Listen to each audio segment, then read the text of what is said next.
தம்பியும் வந்து அவராக தான் ப்ரிப்பேர் பண்ணார். எந்த கோச்சிங் இன்ஸ்டியூட்டில் போய் சேர்ந்து படித்ததா எனக்கு ஞாபகம் இல்லை, படிக்கல, நல்லாவே தெரியும். நான் படித்தப்போவும் ப்ரிலிமினரி எக்ஸாம்ங்கிறது சேலத்தில் எங்கள் வீட்டு திண்ணையில் உட்காந்து தான் நான் ப்ரிப்பேர் பண்ணேன். திண்ணையில் தான் உட்காந்து, தம்பி அங்கே உட்காந்து தான் படித்தார். இதற்கிடையில் என்னுடைய தம்பி அவருடைய படித்த கல்லூரி கோயம்புத்தூரில் அக்ரிகல்ச்சர் யூனிவர்சிட்டிஸில் படிக்கிறப்போ அவருக்கு அதில் ஒரு ஆர்வம் ஏற்பட்டு அவர் சிவில் சர்வீஸ் எழுதினார். 88 அவர் ஐஏஎஸ்க்கு தேர்ச்சி பெற்றார். அப்போ தான் ஐஏஎஸ் இப்படி தான் படிக்கணும் அப்படிங்கிற விவரம் எல்லாம் எனக்கு தெரிய ஆரம்பிச்சது. அப்பதான் அதுக்குள்ள ஏஜ் ஆயிடுச்சு, அது எழுத முடியாதுன்னு ஆயிடுச்சு. 1990 விபி சிங் அவர்கள் பிரதம மந்திரியா இருந்தப்போ 2 ஆண்டுகள் அவர் வயது வரம்பை உயர்த்தினார். 30 வயது வரை இருக்கிறவர்கள் எழுதலாம் அப்படின்னு அவர் ரிலாக்ஸேஷன் கொடுத்தாரு. அதுல நான் எழுதினேன். எனக்கு இருந்தது ஒரே ஒரு வாய்ப்பு தான். வீட்டில் தம்பி ஏற்கனவே எழுதி இருந்ததுனால, ஒரு முன்மாதிரி வீட்டிலேயே இருந்ததுனால எனக்கு எழுதுவதற்கு அது ஒரு தூண்டுகோலாக அமைந்தது. ஒரு அட்டெம்ப்ட் தான் இருந்தது, எழுதினேன். அந்த சமயத்தில் வந்து தமிழகத்தில்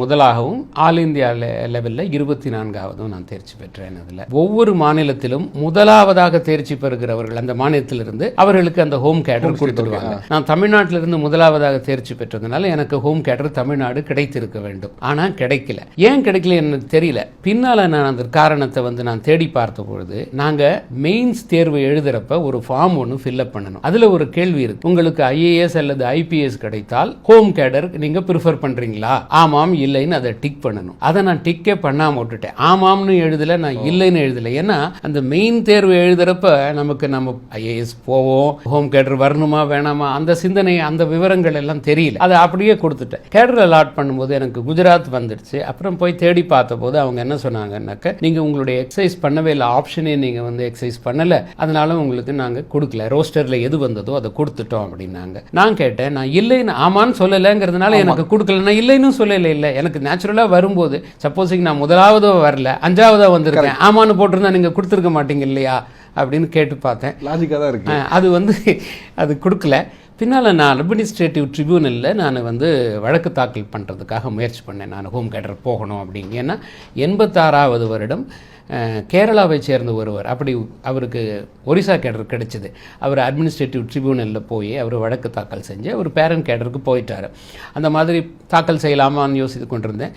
ஆனால் அதுக்குள்ளே இதில் 2-3 ஆண்டுகள் இதிலேயே போயிடுச்சு. அப்போ குஜராத்தி லாங்குவேஜ் கற்றுக்கிட்டேன், அந்த கல்ச்சர் பழகி போச்சு. அப்படி நான் அங்கேயே செட்டில் ஆகிட்டேன். அம்மா பள்ளிக்கூடத்தில் ஆசிரியையாக இருந்தாங்க. அப்போ அந்த பள்ளிக்கூடத்தில் வேலை செய்யக்கூடிய இந்த பியூன்ஸ் எல்லாம் வீட்டுக்கு வருவாங்க.